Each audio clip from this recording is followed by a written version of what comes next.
Hey guys, welcome to my videos.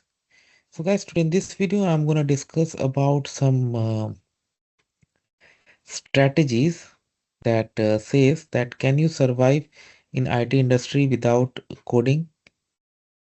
Sounds strange. Let's go through it. So guys, surviving in IT industry without coding, it isn't just possible. It's actually a high growth strategy, especially in the year 2026, as AI takes over more of the heavy lifting of writing code. The industry is facing a massive premium on the people who can organize, translate, and manage that technology.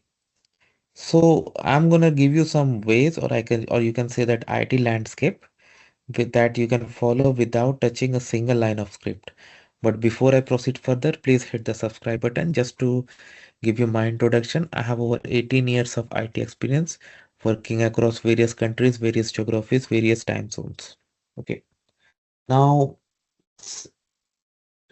top high value roles where no coding is required.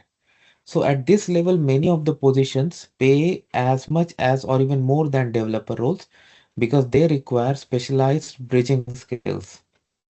For example, product manager. A product manager decides what should be built and why. You own the vision, not the code. So you give the guideline, not the coding guidance. Business analyst. So now business analyst translate messy or troublesome business scenarios and problems into technical requirements for developers to follow. Okay, so this is how it goes, right? UX UI designer focus on how your app looks and feels.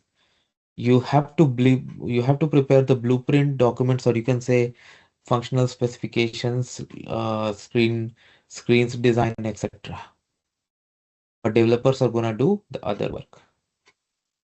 If you are a scrum master, then you are just not the boss, you are the facilitator who keeps the engine running.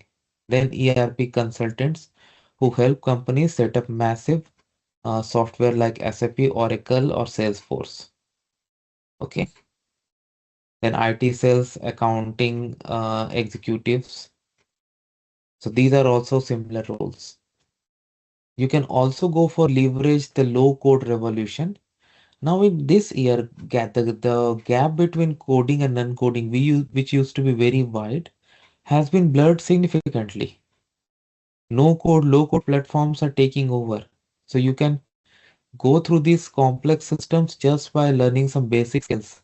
For example, Salesforce, ServiceNow admin. You can the role requires you to configure the system using UIs and logic flows rather than writing syntax and other codes. You can go for company operations, AI operations, where companies need people to manage AI agents and prompt engineering, which is more about language and logic that C++ or Java or similar. Now, in order to thrive in this industry, you need survival skill. You need to be tech literate, even if you're not tech fluent. So focus on these system architecture, understand how parts of a system talk to each other, API, databases, front end, back end, so you can talk to devs intelligently. Aware of SDLC, software development lifecycle, know how a feature goes from an idea to a finished product. Data literacy, you should always be aware of. You don't need the code to look at a dashboard and tell a story about why the numbers are dropping. The communication premium, the highest paid non-coders are translators. Developers are great at building, but they often struggle to explain why something is taking 3 weeks to a CEO. If you can be the person that bridges that gap, keeping the management happy and developers focused on their work, you are holding the role that is indispensable. Now let me know which of these things look very tempting to you and what you plan to grab those. So this is how it works, guys. Let me know what you feel about it. Thanks for watching this and please subscribe to the channel. Thank you.